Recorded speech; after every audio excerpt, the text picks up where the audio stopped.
అందరికీ praise lord. దేవుని నామానికి మహిమ కలుగును గాక. మీరందరూ బాగున్నారు కదా? మీరు పెడుతున్న ప్రతి ప్రార్థన రిక్వెస్ట్కి అనేది మేము ప్రార్థన చేస్తూ ఉన్నాం. మా ఆశ అంతా ఒకటే, ఎక్కడైతే మీరు తృణీకరించబడ్డారో, ఎక్కడైతే వెలివేయబడ్డారో, ఎక్కడైతే గుండెలు పగిలేలాగిచ్చారో అదే స్థలాల్లో నా ప్రభు మీ అందరినీ హెచ్చించబోతున్నారు. విశ్వాసంతో ప్రార్థన చేయండి. ఘనమైన విజయాలు ఖచ్చితంగా మీరు అందరూ అనుభవిస్తారు. God bless you all. ఈ సంగమా, మీ హృదయంలో చాలా కలవరం ఉందని నాకు తెలుసు. అందరూ విడిచిపెట్టేశారు కదా, నా ప్రభు కూడా నన్ను వదిలేశాడేమో, ఆయన ఇంకా నా ప్రార్థన వినట్లేదేమో అని చాలామంది హృదయాలు అనుకుంటూ ఉన్నారు.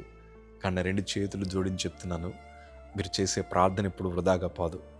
నా ప్రభు మీ వెనకాల నిలబడ్డారు. నా ప్రభు మీ పక్షాన్ని యుద్ధం జరిగించబోతున్నారు.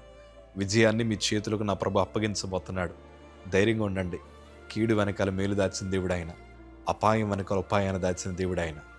దేవుని వాక్యంలో నన్ను ఎంతగానో ఆదరించిన మాట కీర్తనల భాగము 9వ కీర్తన 10వ మాట చదవగలిగితే, యెహోవా, నిన్ను ఆశ్రయించు వారిని నీవు విడిచిపెట్టు వాడవు కావున నీ నామం ఎరిగిన వారు నిన్ను నమ్ముకుందరు. దేవుడిని ఎవరైతే ఆశ్రయిస్తారో ఆయన ఎన్నటికీ విడిచిపెట్టేవాడు కాదు. ఆయన మనస్సు విడిచిపెట్టే మనస్సు కాదు. మనుషులు సర్వసాధారణంగా మన చేతులు ఎట్లా ప్రమాణం చేసి, మీకు జీవితాంతం తోడుంటాను, నేను నీకు అండగా నిలబడతానని ఎవరైతే మన చేతులు పట్టుకుని ప్రమాణం చేశారో, ఈరోజు వారే మనల్ని ఒంటరిగా విడిచిపెట్టి వెళ్ళిపోయి ఉండొచ్చు. బహుశా వారి వైపు చూసి ఇంకెవరు లేరు అని బహుశా నీ హృదయంలో నువ్వు కలవరపడి ఉండొచ్చు. కానీ మనుషులు విడిచిపెట్టిన దేవుడి అనడు విడిచిపెట్టే దేవుడు కాదైనా. ప్రియ సంగమా, మేము ఎన్నో ఒంటరి తరుణాలు అనుభవిస్తూ వచ్చాం. అందరూ విడిచిపెట్టినప్పుడు, అందరూ మమ్మల్ని ఒంటరి చేసినప్పుడు హృదయం కలవరపడింది, కానీ దేవుని వాక్యం చేత ధైర్యపరచబడ్డాం. అప్పుడు నాకు సెకండ్ క్యూమ్ అయింది. వైద్యులు నన్ను బయటికి తీసుకెళ్ళమన్నారు. మా తల్లిగారు ఆలోచన ఏంటంటే, ఎక్కడికి కాదు, ప్రభు మందిరానికి తీసుకెళ్లాలని. ఒక వీల్ చైర్ తీసుకొచ్చి నాకు చక్కగా బట్టలు వేశారు.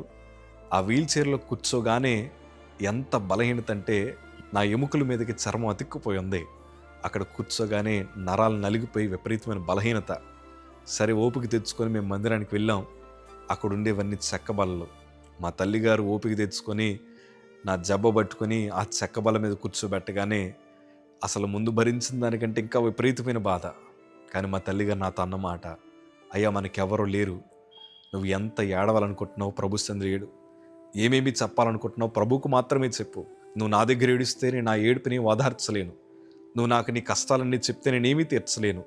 అన్నీ తీర్చగలిగిన దేవుడు ఆయనే గనక నువ్వు ప్రభువుకు చెప్పమనగానే ఆ చెక్కబల్ల పట్టుకుని వణుకుపోతాను. అప్పటికే ఎంత కన్నీరు గార్చని నా జ్ఞాపకం ఉంది. యేసయ్యా, మాకు ఇంకెవరు లేరయ్యా, నువ్వు తప్ప మమ్మల్ని ఎవరు ఆదరించలేరయ్యా, నువ్వు తప్ప ఇంకెవరు నన్ను బ్రతికించలేరయ్యా.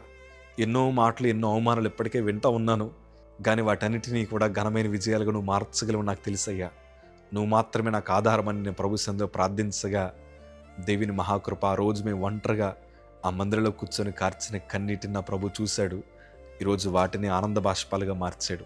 అందుకే అంటున్నాను, ఆయనను ఆశ్రయించు వారిని ఎంత మాత్రమైన త్రోసివేసే దేవుడు కాదైనా.